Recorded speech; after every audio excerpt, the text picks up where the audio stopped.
ശ്രീ പരമേശ്വരൻ നീലകണ്ഠനായത് എങ്ങനെയെന്നതിനെക്കുറിച്ചാണ് പ്രതിപാദിക്കുന്നത്.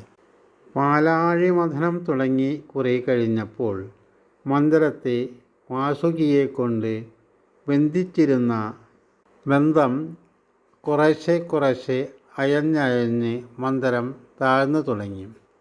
ഇത് കണ്ട ദേവഗണങ്ങൾ വിഷ്ണുവിനെ അഭയം പ്രാപിച്ചു. ഉടനെ തന്നെ ഭഗവാൻ വിഷ്ണു ആമയായി അവതരിച്ച് മന്ദിരത്തിന് കീഴിലെത്തി അതിനെ പൊക്കി നിർത്തി. ആ സമയം മന്ദിരം കൂടുതൽ മുകളിലേക്കുയർന്നു.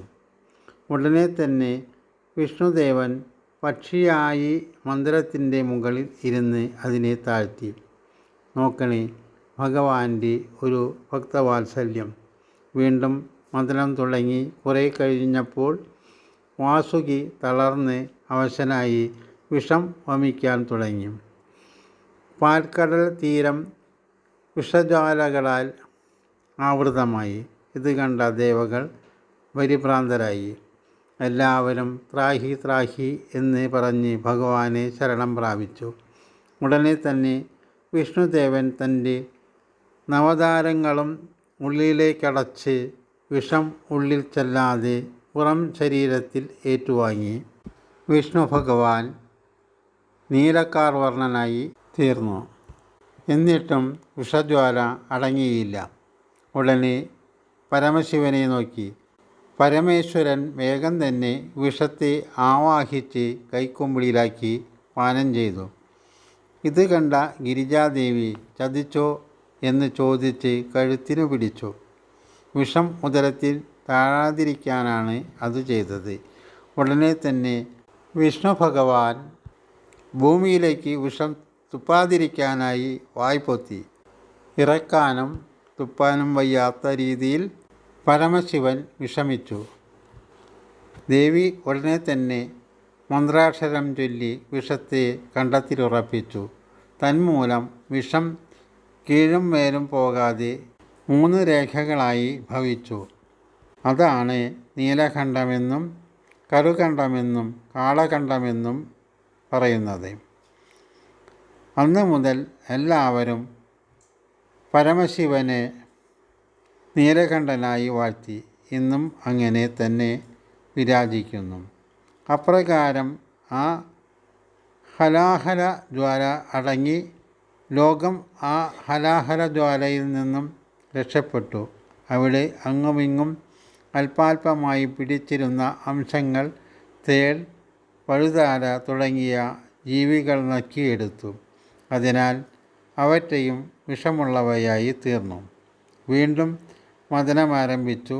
കുറച്ചു കഴിഞ്ഞപ്പോൾ സുരഭി പൊന്തി വന്നു. ഋഷികുലം അതിനെ സ്വായത്തമാക്കി. വീണ്ടും ആന, കുതിര, ചന്ദ്രൻ, കൗസ്തുഭം, പാരിജാതം തുടങ്ങിയവ ഉത്ഭൂതമായി. അതിൽ ഐരാവതം എന്ന ആനയെയും ഉച്ചൈസ്രവസ് എന്ന കുതിരയെയും, അതായത് വെള്ളാനയും വെള്ളക്കുതിരയും ഇന്ദ്രദേവൻ സ്വീകരിച്ചു.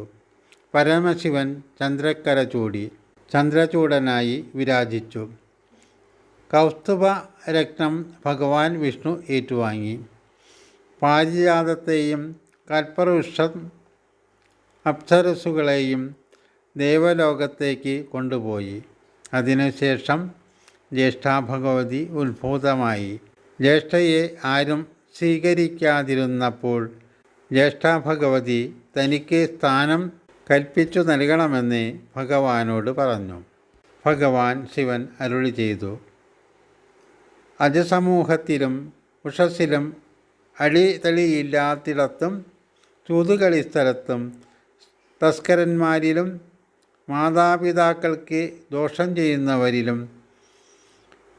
പ്രാകുന്നവരുടെ വക്തങ്ങളിലും പ്രഭാതത്തിലും പ്രദോഷത്തിലും നിദ്ര ചെയ്യുന്നവരിലും തരുണിമാർ പൂത്തിരിക്കുന്ന വർഷയനങ്ങളിലും അഥവാ രജസ്വരമാരിലും ഗുരുനിന്ദ ചെയ്യുന്നവരിലും വിദ്യാവൃദ്ധരെ നിന്ദിക്കുന്നവരിലും ബ്രഹ്മഹത്യാപാപം ചെയ്യുന്നവരിലും സ്വാമിദ്രോഹവും വഞ്ചനയും ചെയ്യുന്നവരിലും നിഷ്ഠൂരന്മാരിലും മലിനവേഷക്കാരിലും രാത്രിയിൽ തൈര് കൂട്ടുന്നവരിലും ഗോക്കൾ മുഖങ്ങളിലും എവിടെയൊക്കെയാണോ ഉചിതമെന്ന് തോന്നുന്നത് അവരിൽ മാറി മാറി വസിച്ചുകൊള്ളുക.